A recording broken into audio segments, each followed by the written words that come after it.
Hey cupcakes, it's Mushroom. We're back on Ark Survival Ascended because the long-awaited release of Scorched Earth has finally arrived. For survivors who joined the game after SE's release, the desert map is one of the hardest, most unforgiving maps that Ark has ever seen. In order to ensure you can survive to get to late game, you need to be prepared for all of these challenges going in. That's why, today we are going to go through the top tips to help you survive Scorched Earth. As always, if there are any that I miss, please drop them in the comments below to help out your fellow survivors. Let's get into it with tip number 1. Always carry a tent. There are 3 different weather phenomena: superheat, sandstorms, and electrical storms. When you get hit by a sandstorm, you lose your stamina and visibility, so you will need to stop and get a tent ASAP. They will also help with superheat, as that will slowly kill you if you're not prepared and cause your vision to go hazy, similar to being drunk. Never be caught unprepared, always bring a tent with you. Following up on that, tip number 2 is to always carry the jerboa.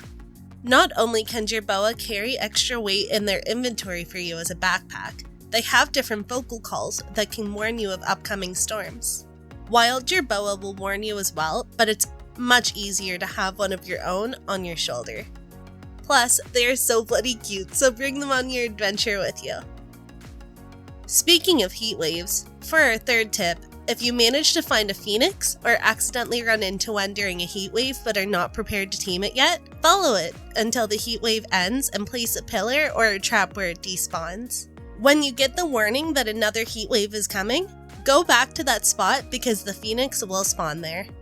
Tip number 4 is so important as it drastically affects how you build your base. Double layering. Double layer your buildings, especially in dangerous areas.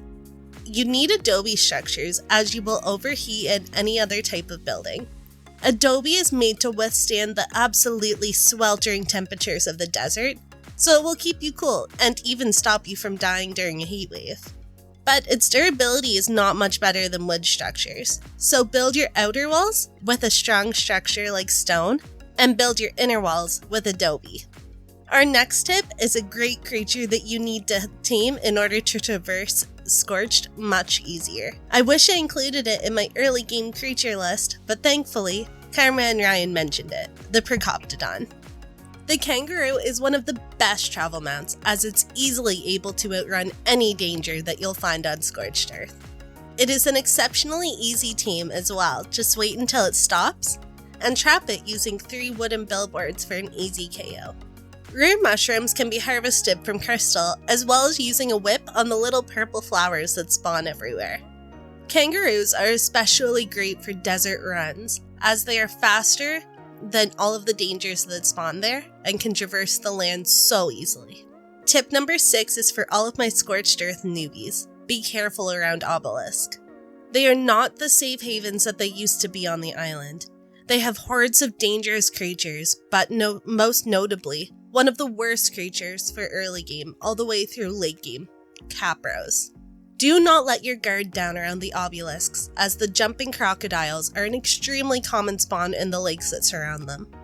One easy team that will protect you and is so often forgotten about, so I needed to include it as tip 7. Team a vulture. Vultures spawn in the desert and can be passive teamed with spoil meat. They may not seem like a strong team, but their health stats are one of the strongest for shoulder mounts, and while on your shoulder, they will attack your target for you. A vulture with a high damage stat will be able to take down a lot of different creatures, and they are fantastic to bring into a cave, as well as to help in a fight. Tip number 8 is one many seasoned veterans will be used to: Wyvern outposts. It is very likely that your first couple times stealing wyvern eggs, you're going to die. As we won't have any flyers that can outrun a wild wyvern, it is likely that your first few teams will end up dying. So ensure you have a small outpost that's built close to the wyvern scar when you plan on doing wyvern egg runs. And keep a spare team there to get your bag after the wyvern kills you, so you can sneak over, get the egg, and still get your wyvern baby. Our 9th tip is one of the most important to keep in mind before you build your base.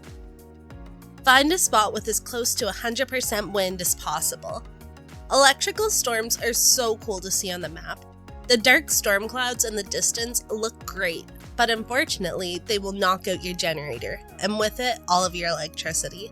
This will shut down your electric structures and potentially spoil everything in your refrigerators. The alternative way is to maintain your electricity through wind turbines. Wind turbines will function and generate electricity even during storms, but the percentage of wind in your location dictates how well the turbines will work.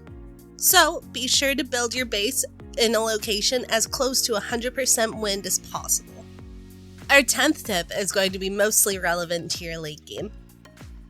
Wyvern milk is the nourishment for your little wyvern babies, but it can also provide a massive buff to your temperature resistance when consumed by your character.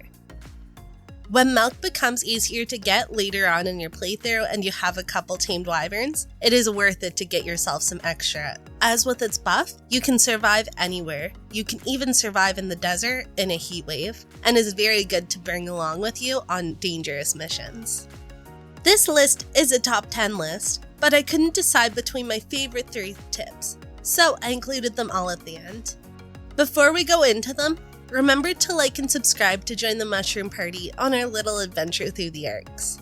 Tip number 11, the best way to harvest wood. A forgotten item that not many survivors take advantage of is the trusty chainsaw. The gas-powered chainsaw was first introduced in the original Scorched Earth map back on ASE, as trees are much less copious on SE than on the island. Harvesting a tree with a chainsaw gets you so much more wood than any other method. And while they are expensive to craft, they are well worth it for the time that you will save grinding out materials. Tip 12. Cementing paste. Unfortunately, beavers don't spawn on Scorched for cementing paste, and snails can be difficult to find. The best place to find snails are inside of caves, but they are often very dangerous, so it's not something that you should do early game. This being said, the best way to get cementing paste is actually to craft it with stone and chitin. This requires a massive amount of chitin, and the best way to collect it is through a desert run on a Megatherium. You can black box the sloth's inventory, and if you have an RG following you in the desert, you can black box its inventory as well. And as ovis spawn by green ob, you have an easy way to tame a sloth relatively early in your playthrough. Lastly, our last tip comes back to the most important resource on Scorched Earth, the thing that dictates your very survival: water. We've gone through in a previous video all the ways to find water on SE, but you also have to keep that water in your canteen. All jugs to hold water are necessary, especially when you are venturing away from your base. But there's a game mechanic that makes your playthrough much more difficult. That precious water evaporates from your containers. No matter how often you fill it, the water will slowly drain, so it's best to keep multiple containers on hand at one time. As well, remember that you're able to keep your canteen in the fridge to keep it cool, so that if you're in the middle of the desert and you take a drink, it'll cool you down instantly. I hope all of you lovely survivors are excited for Scorched Earth. It's going to be such a fun adventure after months of just the island. And I hope these tips help you survive just a little easier. Thank you guys so much for being here and listening. Because of you guys, we just hit 1,000 members of the Mushroom Party, and I can never thank you enough. Until next time, stay fresh, cupcakes.